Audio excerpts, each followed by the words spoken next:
अस्सलाम वालेकुम। हम chapter number 1 gases exchange discuss कर रहे हैं और उसमें हमने 1.2 गैसेस एक्सचेंज इन प्लांट्स का टॉपिक डिस्कस किया था, जिसमें फोटोसिंथेसिस और रिस्पायरेशन के प्रोसेस को हमने देखा था।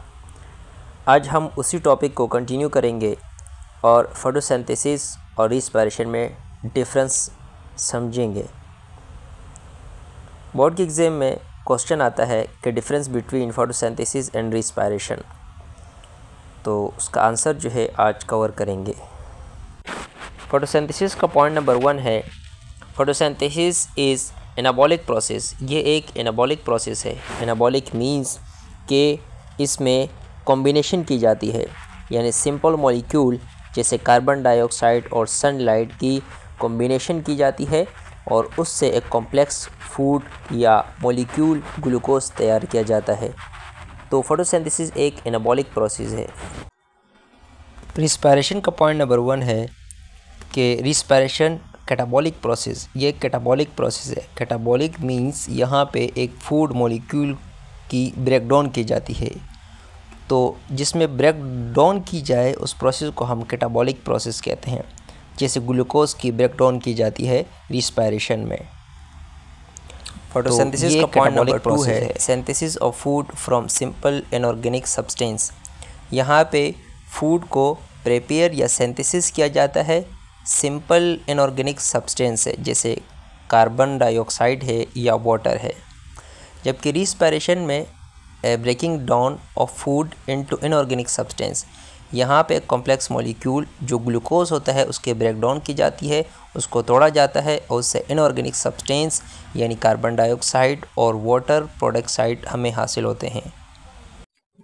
फोटोसिंथेसिस का पॉइंट नंबर 3 है रिक्वायर्ड लाइट एनर्जी। जो फोटोसिंथेसिस प्रोसेस होता है उसमें सनलाइट की रिक्वायरमेंट होती है और रिक्वायर्ड होती है लाइट। तो जबकि रिस्पायरेशन में does not required light of energy, इसमें सनलाइट या कोई भी लाइट की ज़रूरत नहीं होती। फोटोसिंथेसिस का पॉइंट नंबर 4 है अक्यूर इन प्लांट्स। फोटोसिंथेसिस सिर्फ प्लांट्स के अंदर होता है या उन ऑर्गेनिजम्स के अंदर होता है जिनमें क्लोरोप्लास्ट या क्लोरोफिल मौजूद होता है।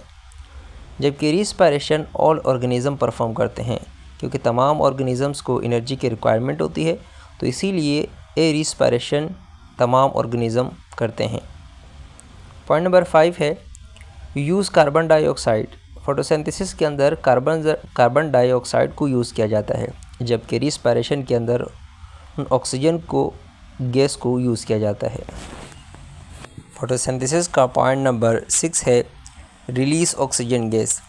फोटोसिंथेसिस के प्रोसेस में product side oxygen gas release होती है, जबकि रिस्पायरेशन में product side carbon dioxide gas release होती है।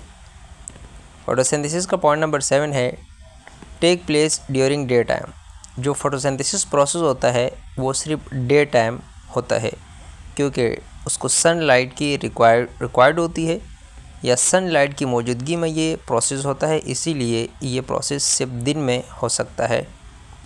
जबकि respiration take place all the times, ये respiration any time day and night में ये प्रोसेस हो सकता है। पॉइंट नंबर 8 है क्लोरोफिल इज़ रिक्वायर्ड। फोटोसिंथेसिस के लिए एक क्लोरोफिल की ज़रूरत होती है और इसके प्रेजेंस में फोटोसिंथेसिस का प्रोसेस होता है। जबकि रिस्पायरेशन में क्लोरोफिल की ज़रूरत नहीं होती, तो क्लोरोफिल नॉट रिक्वायर्ड। फोटोसिंथेसिस में क्लोरोफिल की ज़रूरत होती है और रिस्पायरेशन के प्रोसेस में क्लोरोफिल की ज़रूरत नहीं होती। तो फोटोसिंथेसिस और रिस्पायरेशन के दरमियान डिफरेंस कंप्लीट हुए।